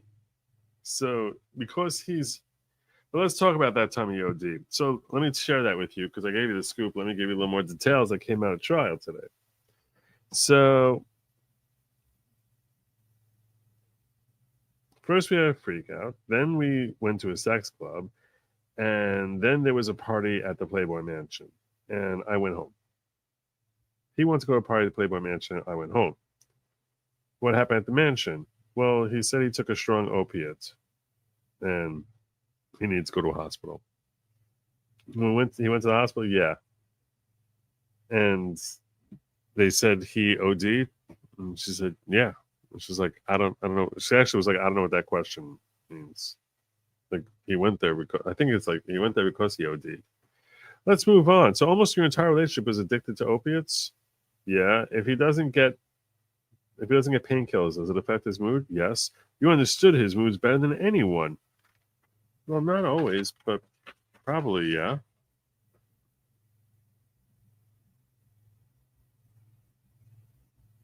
Let's talk about the event at Cannes. Despite that incident, you wanted to be with him. I want him to be happy because he's always so angry. But let's talk about violence. Back of the car. You shrugged one time and he got angry. And then there's a time you were dancing with someone, with a producer. No, I didn't say I was dancing. I was talking to him. All right, let's change topics. Like, it was that fast. And I even made this note. It's like it's almost like she doesn't remember. I made this note to myself. You seem confused, counselor. You seem confused. I don't know what's happening. You seem really confused. And I'm like, this is the key witness, and you sound like you're wasting time, and I don't know why you're talking about him being angry all the time, and I don't know what we're getting out of this. No one knew what we were getting out of any of this. How is any of this helping the defense? Tell me. Walk me through it. You want to know what helped the defense? Yeah, if you can get her to say, I wasn't trafficked. I did it on purpose. That might help. That might help. Or if you can't get her to say that, because that seems like a pretty tall ask. But, you know, when you're talking about how it's a special time, that's helpful. That's helpful. You know, that even if there wasn't a threat, you would have done it anyway. If there was no threat, you would have done it anyway. That would be very helpful. And that question may come tomorrow. If there was no threat at all of violence, would you have done it? Yeah. If there was no threat of blackmail, would you have done it because you're trying to make him happy? Yeah. That's very helpful. And she may even say yes. If she can answer the question. There might be objection called speculation. So, but instead of asking questions like that, she said, let's talk about Miss Morgan. And then she talked about the whole incident where Diddy hit her with a hanger. And she said, I didn't see it. I was in the bathroom. I heard it. I heard like the commotion. I came out and you found the defendant there and he was angry. Yeah. Defendant wants you to stop doing drugs with other people. Yes. At this time, he didn't know about Alex. You were dating your current husband. I don't know. At this time, I don't know if he knew about this or not. You were no longer with the defendant at this point. No, I wasn't. You were no longer with Mr. Combs at this point. This is in 2018. And your friend stopped being friends with you because of this, Morgan? Yeah, and she sued you. She gave a demand letter and I paid her. Let's take a break right now. This is what the defense counsel goes. Let's take a break now if the court is inclined. The court is not inclined.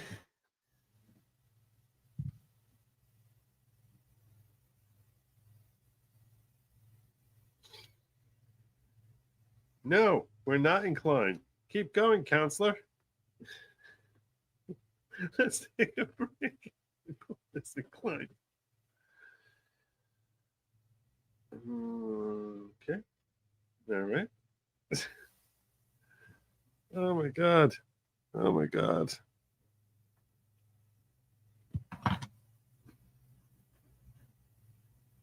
All right. Well, then they start going through this very lengthy text exchange, which led into the incident in the Continental. That's where they went next.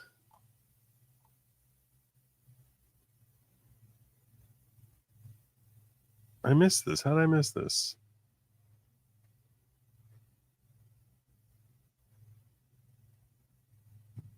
Since they never prove out sex accident implies she was knowingly consenting to sex, that's not sex traffic. That blows the whole case. It's an interesting thought. She said that she was afraid. That she was afraid to tell him no. That she's trying to get out of the entire relationship. And when she did, he tried killing her boyfriend. Threatened to blow up his car. So she said it was a job. And the reason she was doing it was a job. And at a certain point in testimony, she said, how do you get out of a situation like this? What do you do? How do you get out of it?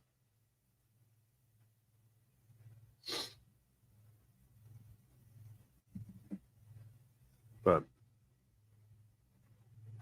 and they certainly did fight during some of the sex acts. She fled the Intercontinental in March 2016 because he punched her in the face, she says. So she just got out of there. And if she's on drugs and she's feeling that she has to do this, otherwise he's going to ruin her life and blackmail her with videos, that wouldn't be like a free consent. That's what the state wants to think. I don't know what to think right now. That's what the state wants to think. Will you cover Kohlberger, Idaho 4 in August? It will be broadcast. Yes. Yes. Probably. Good chance. NSC does a good job with Live X. Why I think week review would be great for both of you. Review your notes in his Live X. Yeah, could be. I don't know how I missed that earlier. Those all came much earlier. They came like 20 minutes ago, and I'm sorry that I missed them. At 21, Joe was on a beach in Israel being hit on by men. This is true. If he's chosen differently, he would not have been base Joe today. Young and dumb, a single choice can change the future. It was not a choice. It was not a choice. I felt revolted. I was.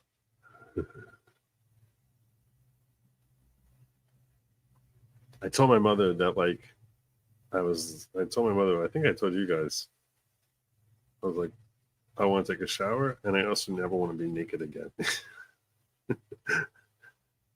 That's how I felt when this guy propositioned me.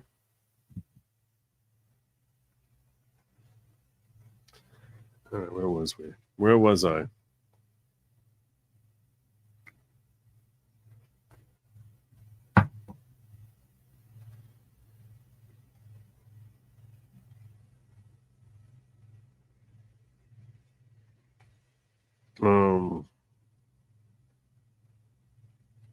All right, so they went through. So she said the state showed you text messages before your meeting at the Intercontinental with the video that went viral, but they only showed you part. Let's go back earlier. Objection sustained. Counselor, watch how you word that. All right, let's go. I want to go back to like the day before. So they start reading through this very long text exchange, back and forth. And the way it goes is, I'm going to do this very quickly, okay? So I got whatever I got because they were reading it pretty fast. But basically, she said there's dope accessories. And she was about to have a premiere. In fact, I meant to check this up. I didn't check this up. Cassie apparently was in a movie in 2016. I want to check IMDb, what that movie was. I'm very curious. Cassie Ventura.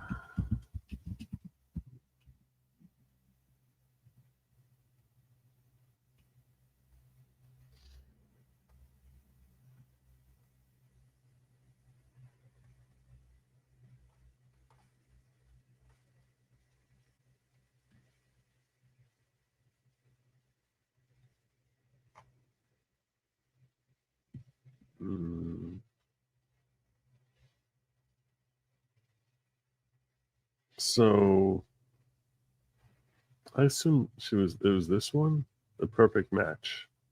Yeah, it's probably this one, The Perfect Match. I didn't share my screen. That would be helpful.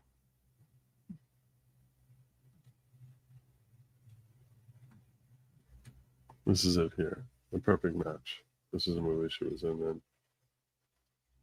All right, actually, let me do this different. I want to hear it. I want to see the trailer for The Perfect Match. This is the movie that was coming out.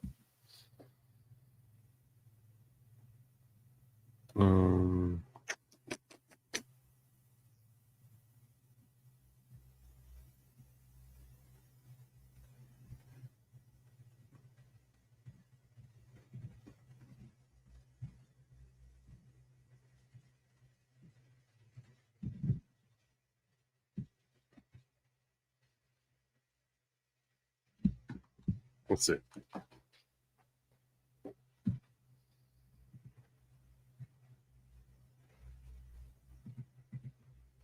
The Perfect Match. This is text change that she had. We're about to go through a text change she had right before the premiere of this movie. Gotta get it. What is your deal breaker in a relationship? I don't do relationships, so I don't really have a deal breaker. Your life is whack. It's not whack. My little brother, your heart is frozen because of your emotional immaturity. I'm not that shallow. Watch out, said move. I'm an agent. I get a piece of all the action. My advisor says that I can't engage in any negative facial expressions. So Karen does that for me now. Don't think you understand that. Fresh months. Why is this? How this stuff? Well, you signed me up, though. I gotta make sure your swag is right. Nah, you ain't got it. You ain't gotta worry about nothing. Look, you've been dreaming about being with Ginger since we were kids. You've been dreaming about having little Rickies running around. 150 million. My sperm count's higher than Robert Downey. All right. So there you go. So that was it. That was a perfect match. I got enough of that. I think we got enough. That's Cassie Ventura right there. Okay. So she was having a premiere for this movie. That was supposed to be like on March. She ends up being attacked on March 5th. Okay, so it's going back to March 3rd. Was it March 4th? I don't know, whatever. I'm getting a little confused.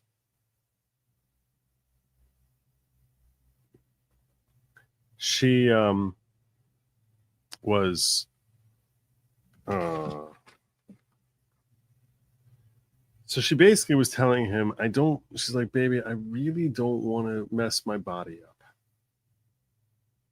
Like doing a freak out. I know what you want. I really don't want it. And then ultimately she's like, fine, let's do it. You know what? Let's do it. Okay. So this is how the whole conversation goes. So you mentioned that she said that I got dope accessories for the premiere. And then he was saying he was feeling sick. So and that he was feeling like he had he was describing flu-like symptoms. So she said, please let me know if you need me, if it gets bad. And then there was an explicit message from her to the defendant. And he says, too bad you have to work, LOL. And then she sends more explicit messages, and they didn't even read them out loud. And then you start talking about bodily functions. Is it fair to say you know that he's going through withdrawal? No, I don't think I knew that. Well, you said feel better and drink fluids, you'll feel better. So that means you knew he was in withdrawal. Objections?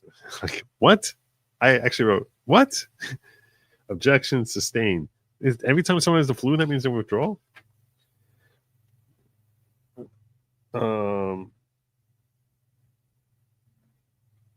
So you ended up asking him,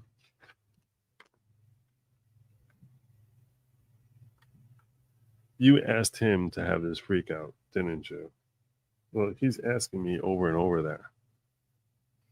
In that exchange, he's asking me for it. And this is where the tone got a little hostile. After you asked him over and over. That's when he only asked after you asked him over and over again. So Cassie goes, well, you know how some people talk? You know how some people talk when you know someone for a long time, you know what they're actually saying, even if it's not written expressly. So she goes, okay, let's review. Let's go back through the thing. And during the exchange, Diddy says, so let me know what you want. Let me know what you want so I can plan my night. And she cuts her off. She goes, right there. Can I plan my night? And so I can plan my night? That was asking me for a freak out. She's like, I didn't ask you to interject.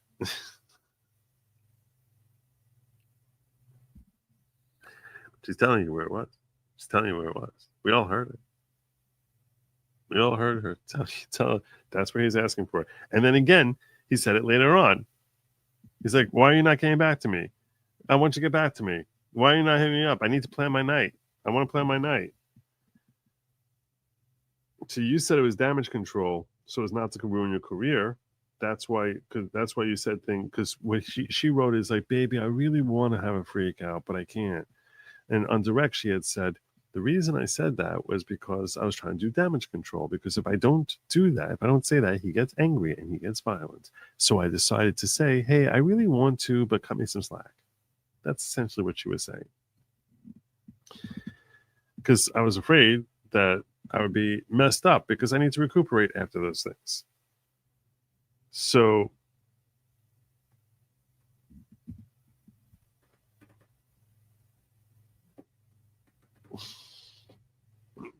she was asked, you appeared to be supportive of him. She goes, that's what it reads. And then he said something like, and then he sends this message to her. He goes, look, this is what we'll do.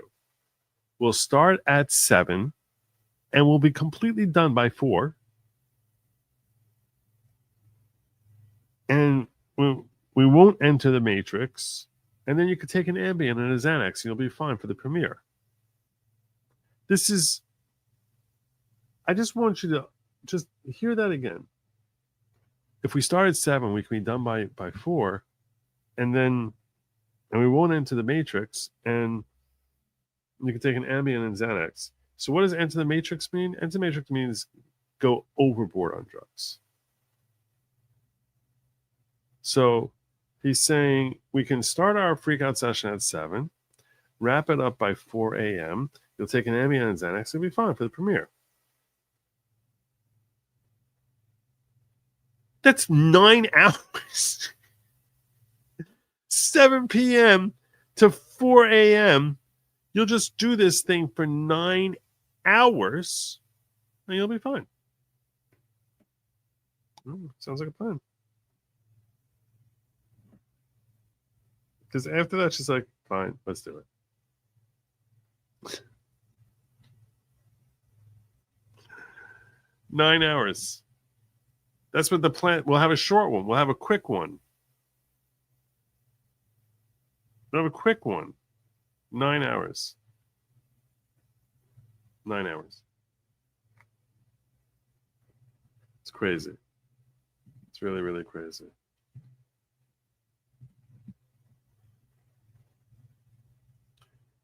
So at this freakout, you assume you would be taking drugs like X, yeah? And once someone takes drugs, isn't their judgment impaired? Objection. It's going for speculation.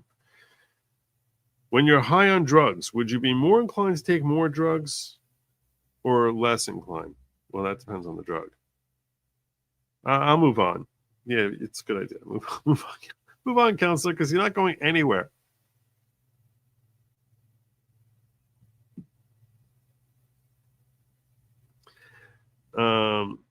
She said, I'm asking you what he wrote. I'm asking you what you want to do.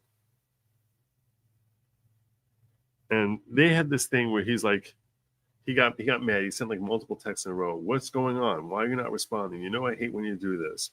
And then she responded and she sent like 4 messages like, now I can't get from you. What's going on? So like apparently they were texting when the other one was away from the phone and each of them were getting mad at each other for it. And when she came back to the phone, she said, you know, she wrote to him, you're tripping and reaching. It's not cool. What does that mean? So it meant that I wasn't responding and he was overreacting. And then you wrote Kerry's here, so you can't do it in your house. So does that mean go to a hotel? I guess. And he's asking your preference on your, then they had a whole conversation about who her preference was on the escort. And so over here, he's asking you who you want as the escort. That's how it reads. And then you said, I'll be there. Let's keep energy fresh. What does that mean? So she said, I was saying, let's change the energy because we're sitting here having this argument about who's not messaging who. And let's just move on from that. And then you wrote, been people pleasing all day, just want to have fun. That means a freak out, doesn't it? Freak off, doesn't it? Not necessarily. It really means hanging with him. So you write this text and you're bickering about transportation. Yeah. Do you recall? So I don't know what we got out of this. I don't know what we got out of this whole thing that I've been reading to you. This is the last 2 hours. I don't know what we got out of any of it that helps the defense. What did we get? We get that she took a lot of drugs. Okay. She looks way more credible after a day of cross than she did before because she just looks so utterly comfortable. Like I said, she could have been sitting for people with an interview with People magazine. She looked completely just relaxed, chilled. And yeah, what do you want to know? This is what happened. Yeah, I did love him. Yeah, sometimes I was okay with going for freak offs. Have you ever had a bad MDMA? Yes. You had a bad batch that day in the Intercontinental. I don't know. All right, we're out of time. Let's call it a day. What do we have? Tell me, ladies and gentlemen, what do we have here? What did we have here that is like now he's not, he wasn't forcing her? That he sometimes was in withdrawal from drugs? That she was on drugs a lot? I don't know what we have here. He's jealous and possessive. We don't have that he's beating her around. Do you have anything about the blackmail? Anything? He's threatening he's going to release videos? Did she get crossed on that at all? I don't know. I don't know what we got out of today. And this was a critical day. They need to start making her look bad, and she looks better today than she did 24 hours ago. It's a very bad day for the defense. With such a witness that they say may be the most critical witness in this case, for the jury, and in this situation, I'm referring to the journalists who were watching this, who every one of them was like, and by the end of it, I was just like, this attorney who in the morning looked very strong and like had like a strategy there. She seemed like she was confused. She seemed to be jumping around. She seemed like she's talking about topics that no one cares about, reading more and more text messages and saying, it says that, doesn't it? Yeah, it says that. It says what it says. Occasionally saying, what did you mean by this? And her saying, it could mean that. And sometimes saying like, yeah, it says, that's what it says. Oh, okay. Anyway. So that's an interesting thing. I don't know who you had to be in the room to see that, because like I said, I could not see his face. I was sitting there in the morning and I was just like, and he just looked relaxed. He just looked relaxed. Everyone, so he was like sort of like leaning into his lawyer. His lawyer's sitting over here. He's got lawyers sitting all around. He's in between like lawyers. But he was like leaning in like this. Like he would look like he was like saying something, and then he'd be like sort of like listening. But that was not during testimony. During testimony, he was just sitting back. Look up Tiza Tells. Tiza Tells.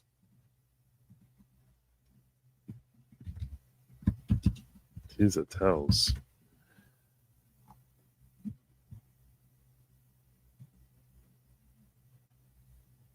Well, I don't know I don't know how she knows. Have to talk. We have to talk about what's going on in the Diddy trial. I saw this woman. had a meltdown in the middle of court, and your girl was in the main courtroom, and we saw it all. Listen, the defense is struggling. I don't know how. Listen, let me just say this. The defense was questioning everybody. I'm trying to sneak really quick, and then I'm going back inside, okay?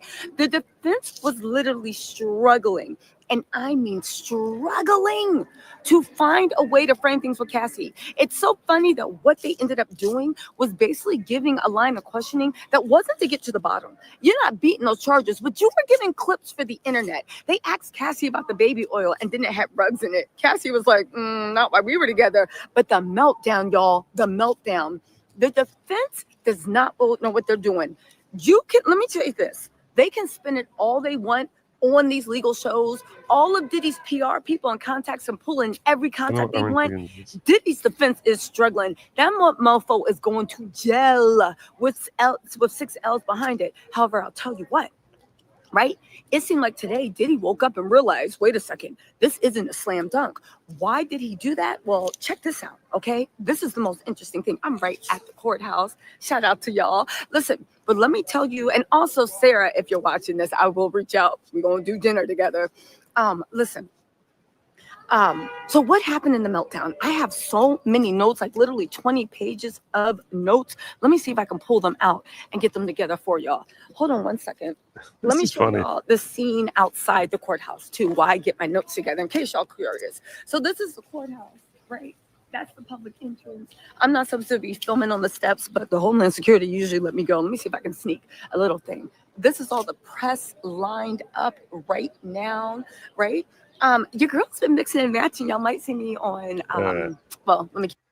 All right. Anyway, I think it's pretty universal that Cassie looked pretty good on the stand. She really held up well. The funny thing is how different the presumption is. He thinks they had no case. This is why I like hearing from you. No, I think they have a case. I think they definitely have a case. They definitely have a case. It's still very early in the trial also. We're 3 days into an 8-week trial. So it's very early. We don't know anything about what the defense is going to put on there. We don't know. But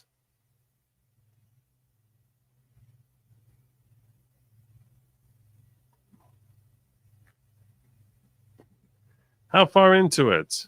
Tell me how far into it.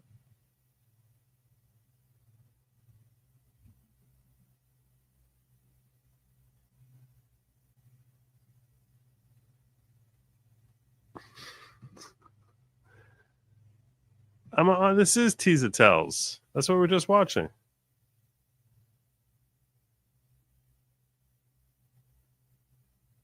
It's at the very end? Really? Is it really? It's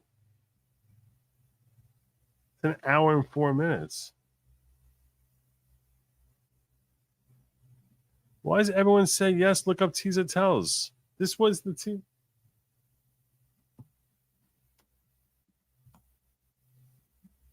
Hello, this was Teaser Tells.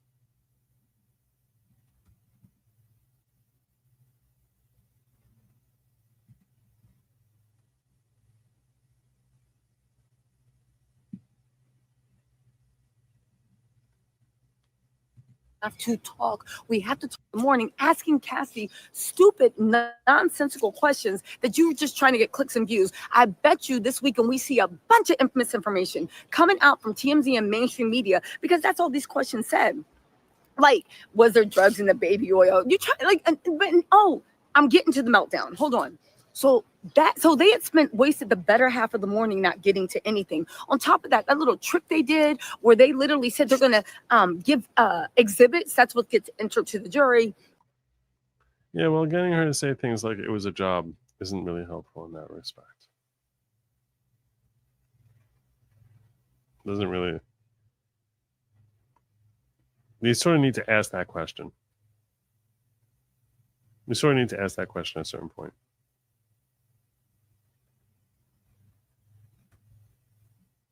16-minute mark? All right, let's go.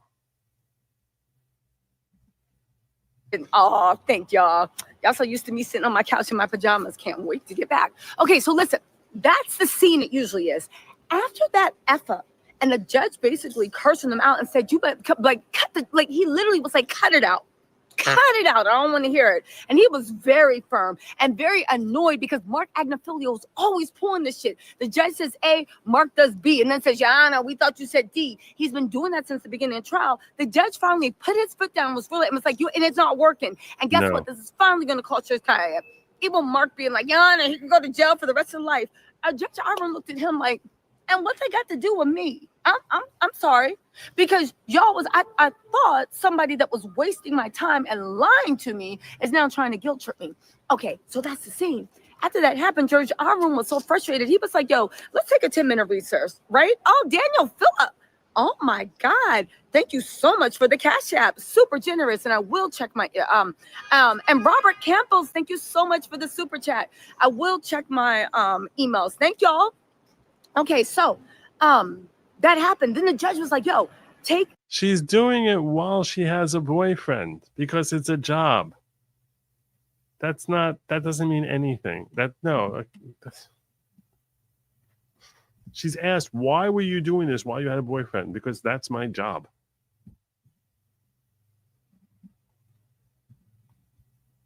Let's just take a break, right? Because it was hot. Kimberly R., you said he needs to go down, baby. He is going down. So the judge was like, you know what? Let's just take a break. All right. Diddy was radiating anger.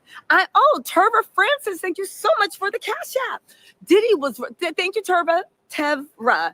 Diddy was radiating anger. So much so. So I am beloved. Thank you so much for joining Tattletales. So much so that, and Abina Simon, thank you so much. So much so that all the people were standing away from him.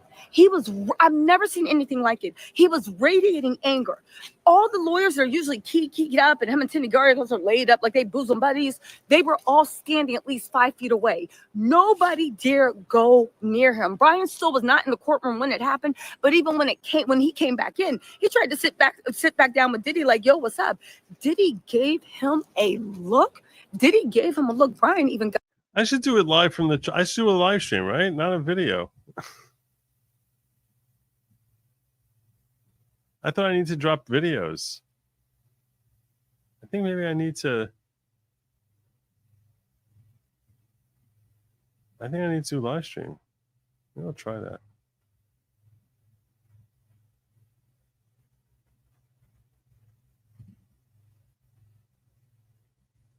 Maybe I should try that. I'm always bothered that like I'll get bad reception.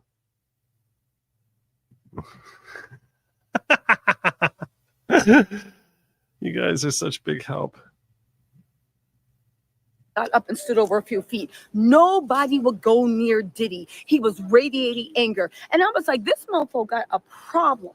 If you know everybody in the courtroom is watching you, and you look like you calling them every BICTH under their breath, nobody would go near him. They kept looking to try to approach. He would say something. He would cut them a look. They would go back over. Diddy was 2 seconds away from losing it. And get this, after that break, he then started calling them over one by one, like, get over here, right? And then would like mouth something to them. I couldn't read his lips, but I could read his body language. And he was like, like he was like, it looked like he was calling them BITCHs. Hey, Andrea Blake, thank you so much for the Cash App.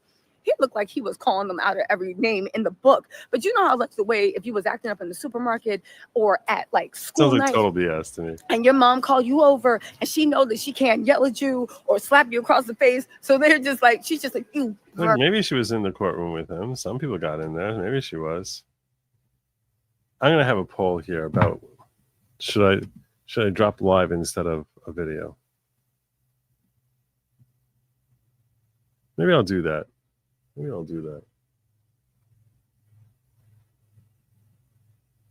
I'm putting up a poll right now. I would check in the ghetto, but I can't see anything in the ghetto right now. I don't know why. Check in the ghetto, but I can't see anything in the ghetto. Diddy is a narcissistic personality manipulator? Yeah, I think that's probably right. All right, let me ask the poll.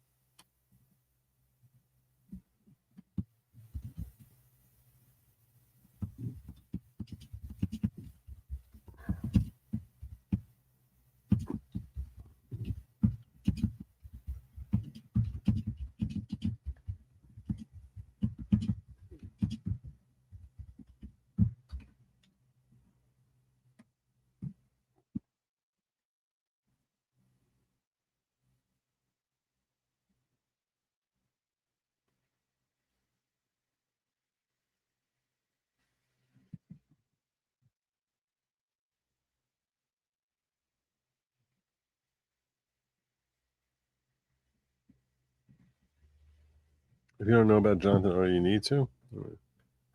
No, she does not. She does not look like she got up early to be there. The poll is: should I do a live instead of dropping a video? I've been uploading videos. Question is, should I do a live instead?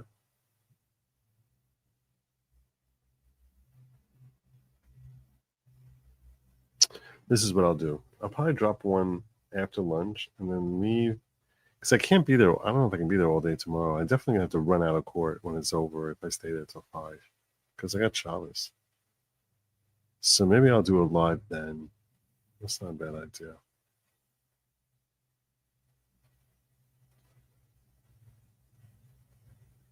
We'll see. Try to figure this out.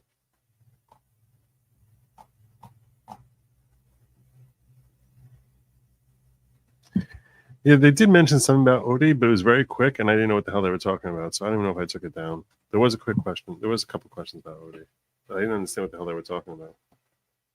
And it was very quick.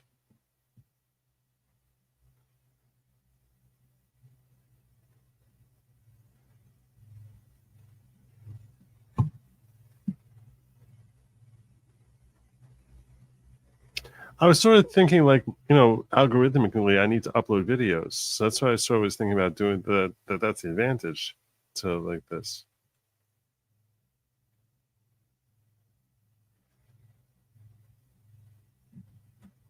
Let me see how the poll's going.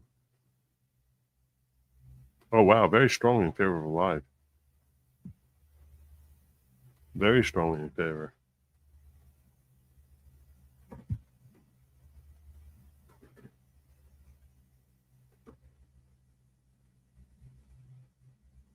All right. We'll try it out tomorrow. We'll see.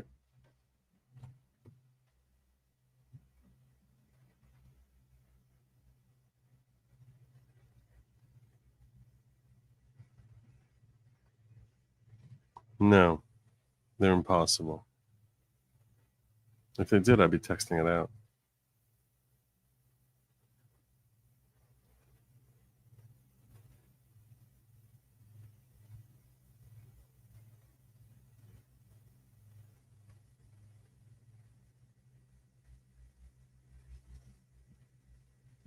I tend not to rant when I'm in journalist mode. I tend not to rant there.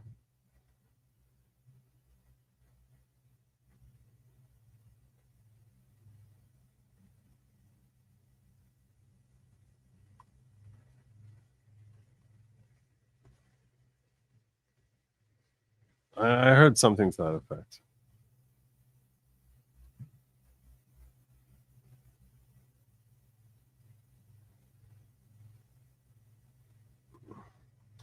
So some people who are in the court for a lot of stuff manage to work something out on that end.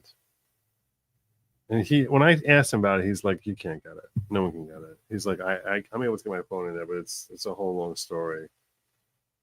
I don't know."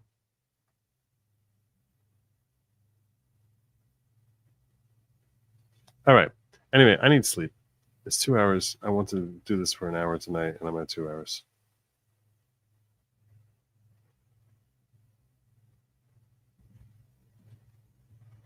I will still do shorts. Tomorrow I'll probably do a short and a live by lunch, and we'll see what happens.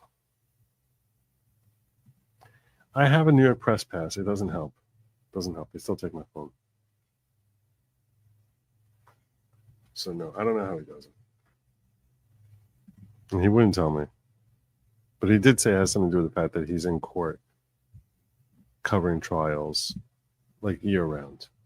He'll cover like small trials and stuff like that. So anyway, I need sleep. I will see you all in the morning. Until then, take care of yourselves and Godspeed.